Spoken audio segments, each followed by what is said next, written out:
तो दोस्तों आज की इस वीडियो में हम डिस्कस करेंगे कि रीजनिंग में आप 50 में से 50 स्कोर कैसे कर सकते हो स्टेनोग्राफर के एग्ज़ाम में। मेरा जो स्कोर रहा था रीजनिंग में 2022 के एग्ज़ाम में 47 था, ठीक है। और 2022 में मैंने CGL का एग्ज़ाम दिया था, CPO का दिया था। इन सब में मेरा 45 to 46 स्कोर रहा है 50 में से। आप भी इतना स्कोर कैसे कर सकते हो, और इवन यहाँ तक कि आप 50 में से 50 स्कोर कर सकते हो बहुत आसानी से, अगर आपने जो स्ट्रेटजी मैं बताने वाला हूँ उसको फॉलो कर लिया तो। और हमारा एप्लीकेशन लॉन्च होने वाला है 1 जून को, तो उसका भी आप वेट करिए। सारी चीज़ें जो मैंने चीज़ें सीखी है, जैसे मैंने पढ़ा है, ठीक है, वैसे ही आपको मैं चीज़ें सिखाने वाला हूँ, पढ़ाने वाला हूँ आगे, ठीक है। और मेरा 2022 में मैंने एग्ज़ाम भी क्वालिफाइड किया है C और D दोनों ग्रेड पे स्टेनो का, ओके। और भी एग्ज़ाम दिए थे मैंने, CGL प्री, CPO, अभी मैंने मेंस भी दिया है। CGL का भी मेंस दिया था बट उसमें नंबर कम थे तो उसमें फ़ाइनल में नहीं हो पाया CGL में, ठीक है। बाकी CPO में चांस है, उसमें फ़ाइनल हो जाएगा, ओके। तो कंप्लीट टॉपिक्स मैंने लिखे हुए हैं, वीडियो को पूरा एंड तक देखना है आपको, ताकि चीज़ें अच्छे से आपको समझ में आ जाए। रीजनिंग के मैंने सारे के सारे इम्पोर्टेंट्स टॉपिक, मतलब रीजनिंग में जितने भी टॉपिक्स होते हैं सारे के सारे लिखे हैं। 1-2 टॉपिक छूट गया होगा तो वो मैं आपको कमेंट में मेंशन कर दूंगा, ठीक है। हाँ, सबसे पहले आपको ये चीज़ ध्यान रखनी है, अगर आप SSC स्टेनो की प्रिपरेशन कर रहे हैं 2023 की, तो आपको ये चैनल सब्सक्राइब कर लेना है। इसमें मैं आपको आगे क्लासेस भी प्रोवाइड कराऊंगा और साथ ही साथ इन्फॉर्मेशन तो देता ही रहता हूं, ठीक है। तो चैनल को ज़रूर सब्सक्राइब करना है, साथ में अपने दोस्तों को भी वीडियो को शेयर करना है और सब्सक्राइब कराना है, और वीडियो को लाइक करना ना भूलना, ठीक है। इसी तरह की इन्फॉर्मेशन आपको आगे मिलती रहेगी। और इंग्लिश की स्ट्रेटजी पर मैंने कल वीडियो आपको प्रोवाइड करा दी थी, अगर आपने नहीं देखी है तो आप उसको ज़रूर देखें और अपने इंग्लिश में स्कोर इम्प्रूव करें, ठीक है। जो स्ट्रेटजी बताई है मैंने उसको फॉलो करें। तो रीजनिंग के ये मैंने कुछ टॉपिक लिखे हैं, ठीक है। ब्लड रिलेशन एक एक करके बात कर लेते हैं। ब्लड रिलेशन से लगभग आपके 3 क्वेश्चन के आसपास आते हैं, ठीक है। सिलोगिज्म से भी लगभग 3 क्वेश्चन के आसपास आपके आते हैं। डायरेक्शन में भी आपके 2 से 3 क्वेश्चन आएंगे। उसके बाद डाइस से 1 क्वेश्चन देखने को मिल सकता है। कैलेंडर से 1 क्वेश्चन आपको देखने को मिल सकता है। कोडिंग डिकोडिंग से आपको भर भर के क्वेश्चन देखने को मिलेंगे। कोडिंग डिकोडिंग, ठीक है। मैं आपको अभी बताने वाला हूं कि टॉप 10 टॉपिक्स कौन से हैं जिसमें से लगभग 50% रीजनिंग पूछी जाती है 10 टॉपिक में से, ठीक है। उसके बाद नंबर सीरीज से आपको काफ़ी क्वेश्चन मिलेंगे, 4 से 5 क्वेश्चन देखने को मिल सकते हैं। अल्फ़ाबेटिकली सीरीज से आपको 2 से 3 क्वेश्चन देखने को मिल सकते हैं। फाइंडिंग नंबर, ठीक है, मतलब नंबर को फाइंड करना, यहाँ से आपको 1 से 2 क्वेश्चन देखने को मिल सकता है। और मैथमेटिकल कैलकुलेशन पर बेस आजकल बहुत क्वेश्चन पूछे जाते हैं, ठीक है। जैसे आपको साइन दे देगा कोई, मतलब एक सीरीज देगा संख्या की, उसके बीच में साइन लिखे होंगे और उसमें आपको बोलेगा कि इस साइन का मतलब प्लस है, इस साइन का मतलब माइनस है, इस साइन का मतलब गुणा है, इस तरीके से देता है। और फिर आपको सीरीज को क्या करना होता है, सोल्व करना होता है। तो इस तरह के क्वेश्चन करने के लिए आपको बोर्ड मास का नियम पता होना चाहिए।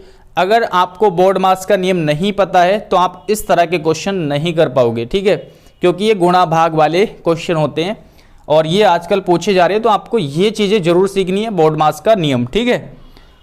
आप YouTube से सीख सकते हो, एक वीडियो में आपको आसानी से समझ में आ जाएगा। YouTube पे सर्च करना बोर्ड मास के नियम और एक ही वीडियो में आपको चीज़ें समझ में आ जाएगी। उसमें बेसिकली यही सीखना होता है कि पहले गुणा करते हैं या भाग करते हैं, जोड़ते हैं, घटाते हैं, क्या करते हैं, ठीक है।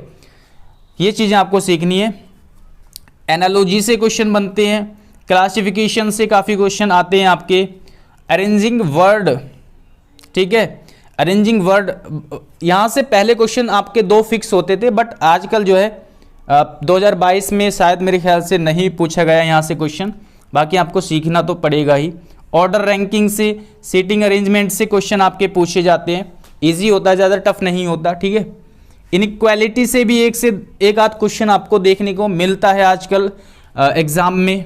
है ना। चाइनीज़ कोडिंग से भी आपको क्वेश्चन देखने को मिलता है, एक आध क्वेश्चन, है ना। अगर आपको किसी भी टॉपिक के बारे में नहीं पता कि इसमें किस तरह के क्वेश्चन बनते हैं, तो आप यूट्यूब से सर्च कर सकते हो, ठीक है, उसी टॉपिक को, ताकि आपको पता चल जाए कि हाँ ये टॉपिक जो है इसमें इस तरह के क्वेश्चन होते हैं।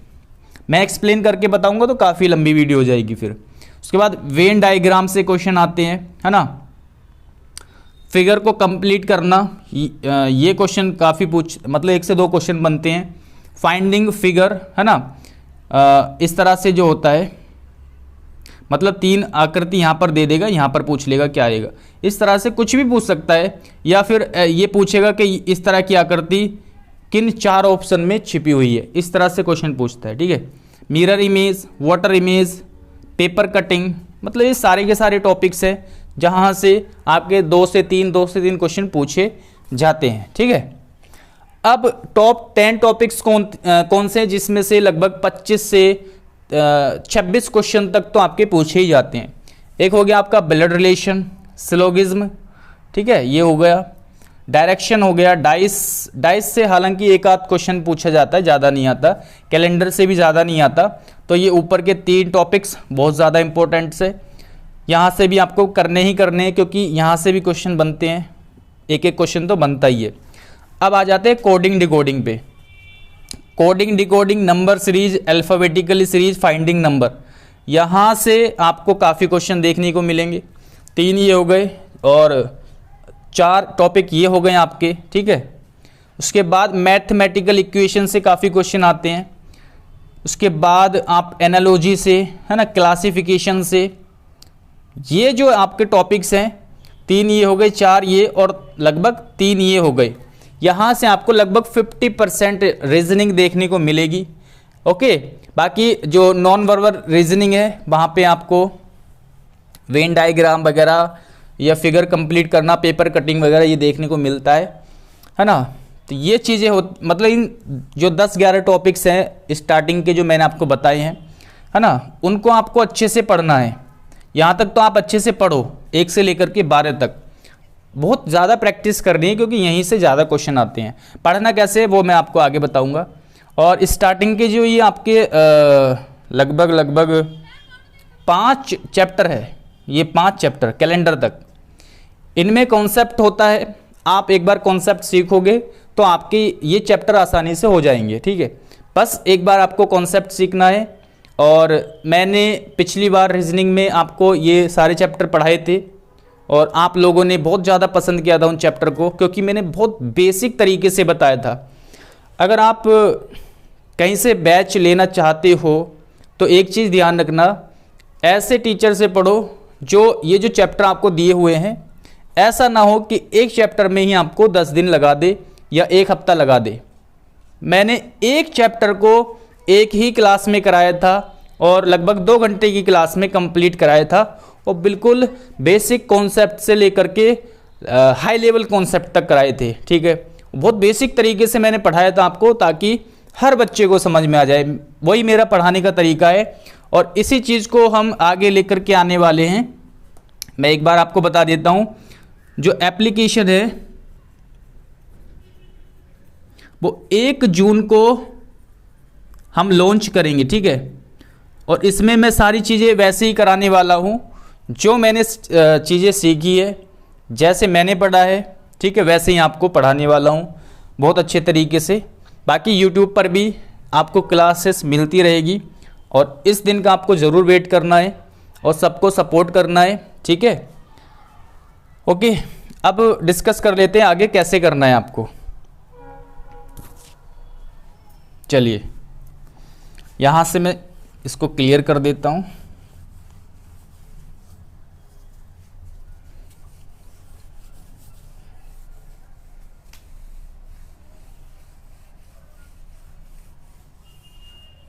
सभी बच्चों को 1 जून का वेट करना है, ओके। और कल मैंने इंग्लिश के बारे में भी बताया था, तो कंप्लीट चीज़ें आपको मिलेगी इस एप्लीकेशन पर। और ये केवल स्टेनोग्राफर वाले बच्चों के लिए रहेगा स्पेशल, है ना। केवल स्टेनो की प्रिपरेशन करेंगे इस एप्लीकेशन पर।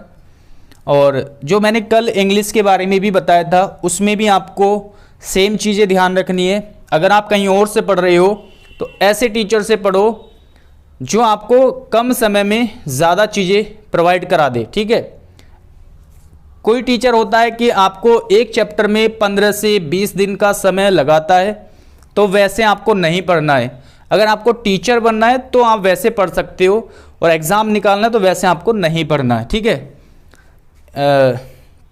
ये चीज़ें आपको ध्यान रखनी है। चलिए, अब ये मैंने सारे चैप्टर आपको बताए हैं, है ना। अभी तो क्या करना है आपको, टॉपिक वाइज क्या करना है, टॉपिक वाइज स्टडी करनी है। ठीक है, यानी कि आपको एक एक टॉपिक को अच्छे से पढ़ना है। एक टॉपिक आप उठाओ, जैसे ब्लड रिलेशन आपको पढ़ना है शुरू में, उस चैप्टर को आप अच्छे से पढ़ो। ठीक है, कैसे भी पढ़ो, आप यूट्यूब से भी पढ़ सकते हो या फिर 1 तारीख तक का वेट कर सकते हो, वहाँ से आपको चीज़ें सारी प्रोवाइड करा दूंगा मैं आसानी से। ठीक है, तो आपको क्या करना है, एक चैप्टर को पढ़ना है, फिर उसके कम से कम 300 क्वेश्चन की क्या करना है, 300 क्वेश्चंस की प्रैक्टिस आपको करनी है। मिनिमम 300 क्वेश्चन की प्रैक्टिस करनी है, और ये 2 से 3 बार आपको क्या करनी है, जरूर करनी है प्रैक्टिस इन 300 क्वेश्चन की। तो टॉपिक को पढ़ना है आपको, और फिर पढ़ने की बाद क्या करना है, कम से कम 300 क्वेश्चन की उसी टॉपिक की प्रैक्टिस करनी है जो टॉपिक आपने पढ़ा है। इस तरीके से आपको करना है ना। सारे टॉपिक आपको इसी तरह से कवर करने हैं, और जो भी है ये आपके 25 से 26 टॉपिक है लगभग, वो सारे के सारे आपको इसी तरीके से करने हैं। तो इस तरीके से क्या होगा, आपका एक बार सारी कंप्लीट सिलेबस हो जाएगा आपका कवर। ओके, फिर उसके बाद क्या करना है आपको, तो जैसे ही आप ये चीज़ें पढ़ोगे तो 1 महीने के बाद, लगभग 1 महीने के बाद आपको क्या करना है, मॉक देना है। फिर आपको डेली मॉक देना स्टार्ट कर देना है। केवल रीजनिंग का सेपरेट मॉक टेस्ट देना है, रीजनिंग का, और डेली मॉक टेस्ट देना है, और अच्छे से क्या करना है, उसको अच्छे से एनालिसिस करना है। डेली मॉक टेस्ट देना है 50 क्वेश्चन का। अगर आप 25 क्वेश्चन का दे रहे हो तो दिन में 2 मॉक टेस्ट देने हैं, और 50 क्वेश्चन का दे रहे हैं तो आपको 1 मॉक टेस्ट देना है, और उसको अच्छे से एनालिसिस करना है। और 2018 से 2022 तक या 23, अब तो 23 में भी एग्ज़ाम हुए हैं CHSL वगैरह के, 23 तक SSC, CHSL, CGL, ठीक है, CGL, CPO, स्टेनो, ये जितने भी आपके एग्ज़ाम हुए हैं, ठीक है, इन सब की जो भी इसमें मतलब क्वेश्चंस पूछे गए हैं रीजनिंग के, आपको इन सब के मॉक टेस्ट लगाने हैं। और ये मॉक टेस्ट आपको टेक्स्ट बुक पर भी अवेलेबल है, कहीं से भी आप जहाँ भी आपको इजी लगे वहाँ से आप कर सकते हो। और बहुत सारे एप्लीकेशन है कि फ्री में मॉक टेस्ट प्रोवाइड करा रहे हैं, जैसे अविनय सर है, उनका मॉक टेस्ट का 1 रुपये का वो है शायद, है ना, सब्सक्रिप्शन, और है ना, इस तरीके से आपको कहीं से फ्री में मिले तो वहाँ से, वरना आप टेक्स्ट बुक पे हो तो टेक्स्ट बुक से आपको ये लगानी है। ठीक है, इस तरीके से आपको करना है, डेली मॉक टेस्ट लगाना है, अच्छे से एनालिसिस करना है। और मॉक टेस्ट कौन से लगाने हैं, जितने भी आप लगा सको वो लगाने हैं। बाकी 2018 से 2022 के आपको लगभग कोशिश करना है कि आप जितने मैक्सिमम हो सके उतने मॉक टेस्ट लगा पाओ। ओके, इस तरीके से आपका रीजनिंग में 50 में से 50 स्कोर आने लगेगा। ठीक है, 3 से 4 महीने जब आप पढ़ोगे आपको खुद अपने आप में इम्प्रूवमेंट दिखेगी कि हाँ अब मैं रीजनिंग में अच्छा स्कोर कर सकता हूँ। मॉक टेस्ट लगाने से आपकी एक तो इम्प्रूवमेंट बढ़ेगा, ठीक है, दूसरा आपका स्पीड बढ़ेगी क्वेश्चन को करने की। बाकी यही चीज़ें हैं रीजनिंग में, कोई भी बुक फॉलो नहीं करनी है। ठीक है, बुक रीजनिंग में इतनी ज़्यादा इम्पोर्टेंट नहीं है, आप मॉक टेस्ट लगाओ। और जो टॉपिक वाइज मैंने आपको बताया था प्रैक्टिस करनी है, टॉपिक वाइज पढ़ना है, तो वो आपको मिलेगा 1 जून के, मतलब 1 जून को हम लॉन्च करेंगे, तभी आपको सारी चीज़ें वहाँ पर मिल जाएगी। ठीक है, तो यही था रीजनिंग की स्ट्रेटजी में। अगर कोई भी आपको प्रॉब्लम है स्टडी से रिलेटेड तो आप मुझसे कांटेक्ट कर सकते हो। ये मेरा नंबर है 9557760685। ठीक है, गौरव कुमार नाम है मेरा। तो यहाँ पर आप कांटेक्ट कर सकते हो। सबसे पहले आप व्हाट्सएप पे मैसेज करने की कोशिश करना, दैन उसके बाद अगर मैं रिप्लाई नहीं करता तो आप कॉल भी कर सकते हो। ओके, तो अगर कोई चीज़ छूट गई है या आपको लगता है कि ये कैसे करनी है वो कैसे करनी है तो आप कमेंट करके पूछ सकते हो। मैं सबके कमेंट पढ़ता हूँ और बहुत जल्द मिलेंगे नेक्स्ट वीडियो में। Thanks for watching this video.